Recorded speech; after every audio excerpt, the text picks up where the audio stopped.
जो रोटेला साहब यहाँ के जिला अधिकारी थे, सीएमओ महोदय ने लोगों को जो ये आपके श्रीवास्तव जी, सुभाष चंद्र बोस ने अंग्रेजों को दांत खट्टा कर दिए और एक आप अध्यक्ष है, कर्मचारियों की समस्या जस कितना 17 करोड़ रुपए का मैंने भुगतान कराया है। हम लोगों ने 17 करोड़ रुपए का पेंशनर से जो है इनका भुगतान कराया था मेडिकल क्लेम पे, जबकि यही सीएमओ साहब जो थे। वही हाल है कि जैसे नेता बाहर एक दर्जन केला खिला के 20 लोग फोटो खिंचवाते हैं कि मैंने दान दिया और घर में भूखे लोग मरते रहते हैं।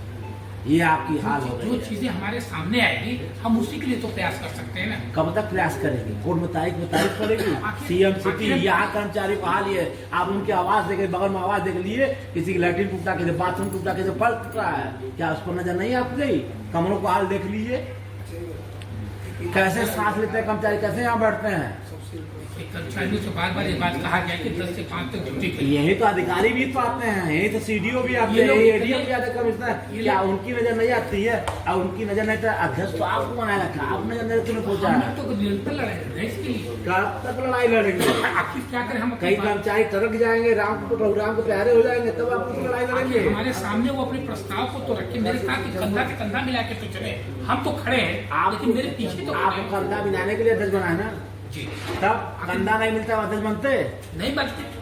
तो फिर उनके सहयोग आप भी आते सीढ़ी पर देख लिया कितना बदबू है, कर्मचारी कमरा देख लिया कितना टूटा है, रात में 5 बजे तक काम है, 8-9 बजे तक काम किया जा रहा है, बिल्कुल संडे के दिन काम किया जा रहा है। ये दर्द आप नहीं कौन कहेंगे? हम इस दर्द को क्या उसका एक्स्ट्रा चार्ज मिलता है? नहीं, कोई चार्ज नहीं मिलता। 5 बजे के बाद वर्क करने का भी कोई चार्ज नहीं। आप जान ना दर्द कब इस मुद्दे बैठेंगे? आज से आपने कभी लाठी मुकदमा खाया? नहीं, कुछ जगह धरनों में पाए भी कर्मचारी तो कभी आपने कितना लाठी मुकदमा पाया? मुकदमा तो लेकिन लाठी मिली है। बाल गंगाधर तिलक, बाल ठाकरे, राजा लाठी मुकदमा सहित प्रदेश लिया हुआ है। ऐसे कर्मचारियों को कब आप अल्लाह करेंगे? क्या करें आप बताइए? पुरानी पेंशन कैसे मिलेगी? जो हम लोगों ने एकजुटता दिखाई, और जो देखिए इसके लिए हमें कोई भत्ता तो मिलता नहीं है। हम लोग को वो जो तनख्वाह हमें मिलता है जो अपने परिवार के भरण पोषण के लिए, उसी पैसे को हम आपको पुरानी पेंशन में जो नई पेंशन तो वो रोएगा, तो आखिर वो अब रोएगा। आप तो अध्यक्ष चुना था, ओपीएस वालों को तो कुछ ध्यान ना, ओपीएस वालों से वार्ता की जा रही है, बुलाया जा रहा है कि आप बैठे साथ में डिस्कस किया जाए, इसके लिए हम लोग आगे बढ़ा जाए। वो आगे बढ़ने को तैयार ही नहीं, हम करें तो क्या करें? वो जान रहे हैं कि हमारे अध्यक्ष मंत्री की सेल्फी खिंचाते हैं, फोटो खिंचाते हैं, और अधिकारियों का चुनाव जीतने तक हम आपके साथ हैं, और चुनाव जीतने के बाद अधिकारियों खास है। आज 7वां वेतन हुआ, चाहे आने वाले समय में 8वां वेतन मिलने जा रहा है। ये सब कर्मचारी यूनियन की ही देन है। कर्मचारी यूनियन की अगर कर्मठता न होती तो शायद ये वंचित रह जाते। सरकार किसी भी दशा में आपसे कम संख्या ग्रामीण कर्मचारियों के पुरानी पेंशन बहाल हो गई, उनको आपका स्वास्थ्य स्कीम भी मिल गई, और आप इतनी बड़ी संख्या को पुरानी पेंशन चली गई। संघ भवन आपके जीडीए का ये देखिए, कर्मचारी संजय गुप्ता गए महाकाल घूमने, उनका संघ भवन गायब हो गया, नया अध्यक्ष बना दिया गया। कैसा आपका संघ है? 14 वोट पाने वाला अध्यक्ष जो जीता कर राम राम हो गया। लोगों ने मांग तो संजीव जी कहीं न कहीं दिया तले अंधेरा है, इस सच को जानना पड़ेगा, तभी आपकी बात जनता सरकार दोनों सुनेगी। ठीक, रुपेश श्रीवास्तव जी तो योगी से खुद बतियाते हैं, व्यक्तिगत कारण में बतियाते हैं, फिर भी बात नहीं समझ जस की तरफ। हम लोग अपने प्रस्ताव को रख सकते हैं, अपनी भावनाओं को रख सकते हैं, अपनी दिक्कतों को रख सकते हैं। मानना ना मानना तो उनकी बस में है।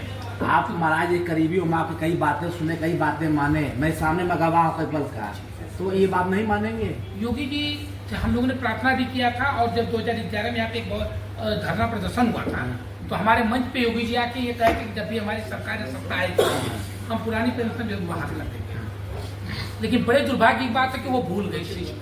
हम लोगों ने बार बार उन्हें याद दिलाया कि आप जब हमारे मंच पे आए थे तो आपने इस बात का आश्वासन दिया था, और उन्होंने पैड भी लिखा था। मैं आपको बताऊं, जो हमारे मुख्यमंत्री महोदय उन्होंने पैड भी लिखा था, उस समय सांसद थे गोरखपुर के, और उन्होंने लिखा था, लेकिन जब से मुख्यमंत्री बने ये वादे वो भूल गए। आप विकास भवन की बात कर रहे हैं, आप यहाँ देखते हैं पूरे कमरों में गंदगी है, सीढ़ी गंदगी है, बाथरूम खराब है, आप बात कूड़ा का घर है, फिर आप कैसे प्राधिकारी आपको ध्यान नहीं जाए? इससे सरकार के कर्मचारी को स्वास्थ्य में असर पड़ता होगा। बिल्कुल असर पड़ता है। देखिए अभी आप जिस बारे में बात कर रहे थे, यहाँ के नाजिर हैं, मैंने उनसे कई बार कहा, अधिकारी से भी मैंने मिलने का प्रयास किया, अपनी बातों को रखने का प्रयास किया।